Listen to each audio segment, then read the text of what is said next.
Assalamualaikum warahmatullahi taala wabarakatuh. Selamat petang kepada semua rakan-rakan FB, sahabat dan semua kawan-kawan di media yang lain-lain lah. Video ni saya akan kongsi ke Telegram, Instagram, Facebook dan YouTube. Jadi kepada semua kawan-kawan yang kenal, jadi saya dan tak kenal juga, saya nak kongsi kepada tuan-puan awareness tentang takaful. Okey. Jadi apa yang saya nak kongsi hari ni ialah satu tajuk fungsi takaful ni. Takaful ni sebenarnya untuk apa? Adakah untuk saving ataupun untuk perlindungan? Okey, takaful ni adalah untuk kecemasan. Okey. Oleh kerana kita tak tahu kata ke depan apa akan berlaku kepada diri kita, jadi kita berada dalam keadaan teka-teki. Kita jangkakan bahawasanya untuk jangka masa panjang sehingga umur kita pencen, umur 50, 60 atau beberapa tahun akan datang, hidup kita akan smooth. Hidup kita tidak akan berlaku apa-apa masalah pun. Okey. Jadi mungkin kita tak terfikir bahawa sesuatu yang buruk akan berlaku pada kita. Kita menganggap, aku masih sihat, jadi aku tak perlulah menyertai mana-mana plan kerjasama takaful. Takaful ni satu kerjasama. Jadi aku tak perlu ambil sebab aku akan sihat sampai bila-bila, sampai akhir umur. Okay, itu adalah satu tanggapan yang salah lah tuan-tuan dan puan-puan. Okay. Jadi kita kena bersedia di sudut kewangan lah. Zaman sekarang semua dalam masalah kehidupan kita ni, kewangan merupakan satu benda yang sangat penting. Penting sebab apa? Kerana tidak akan ada orang yang dapat membantu kita, dapat tolong kita selesaikan masalah kita. Kalau kita ditimpa masalah kesihatan, kita perlukan pembelanjaan yang banyak, beribu-ribu ringgit, berpuluh ribu ringgit, beratus ribu ringgit. Tidak ada siapa pun yang dapat bantu kita. Jadi kita perlu ada satu jaminan kewangan. Ada satu cara mungkin kita boleh menyimpan.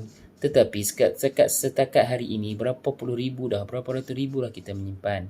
Kalau kita ada simpanan yang telah banyak di dalam akaun bank kita, tidak ada masalah. Teruskan. Tak perlu menyertai mana-mana plan perlindungan takaful. Tak perlu. Okey. Tapi bagi saya, walaupun ada simpanan yang banyak, perlu juga ada plan perlindungan takaful. Kerana apa? Kerana duit yang kita simpan itu, kita boleh guna untuk perkara lain. Kita boleh guna untuk persaudaraan kita. Kalau kita ditimpa musibah, ada orang lain tolong selesai masalah kewangan kita tanpa mengganggu duit kita yang kita simpan sekian lama itu. Betul tak? Okey. Jadi takaful yang kita ambil ni adalah untuk tujuan kecemasan, tuan-tuan dan puan-puan.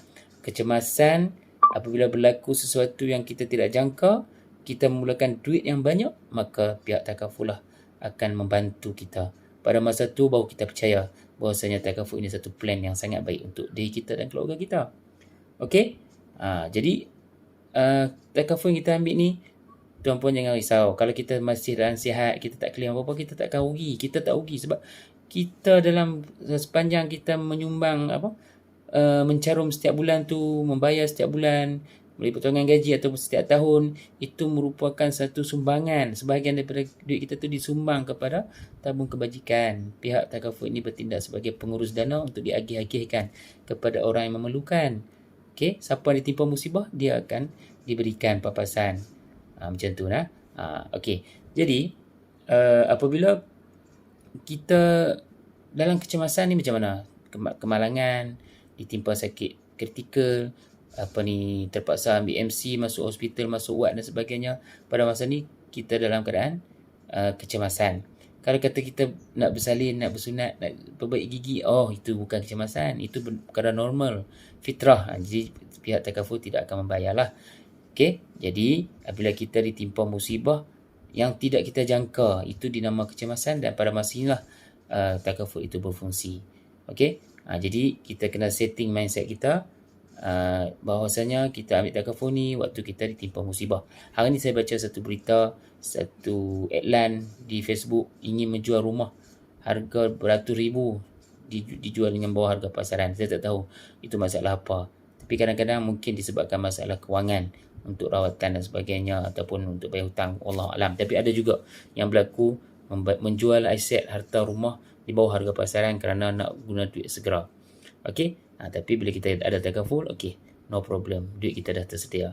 Jadi tuan-tuan dan puan, ambillah plan takaful yang bersesuaian, yang boleh melindungi gaji kita, boleh melindungi kesihatan kita, nak bayar bil hospital dan sebagainya, supaya diri tuan-tuan dan perempuan dan juga keluarga tuan-tuan perempuan tidak menjadi beban, supaya mereka tidak marah kita satu hari nanti.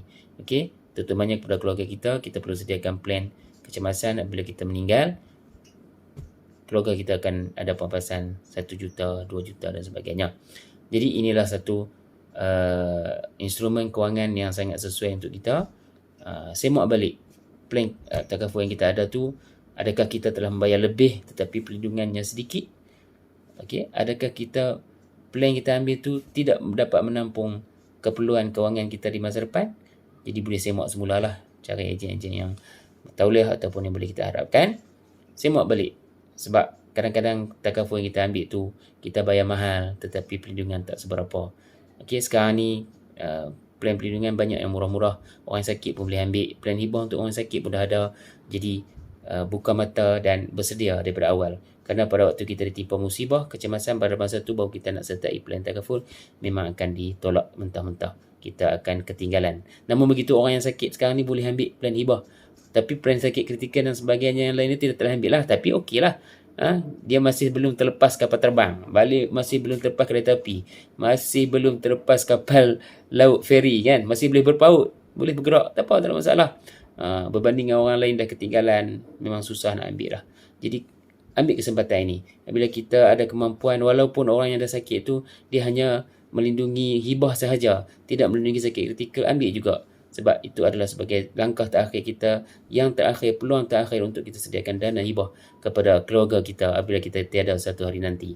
Okey? Jadi masa kita tak tahu bila akan tiba. Jadi bersedia dari sekarang. Orang sihat pun sekarang ni pun boleh padam macam tu saja kan. Macam berita saya dengar dalam beberapa bulan ni banyak orang meninggal mengejut. Jadi mungkin giliran kita pun akan tiba. Wallahualam kan. Zaman sekarang ni zaman yang macam-macam benda boleh berlaku. Jadi kita kena bersedia supaya keluarga kita tidak tidak merana.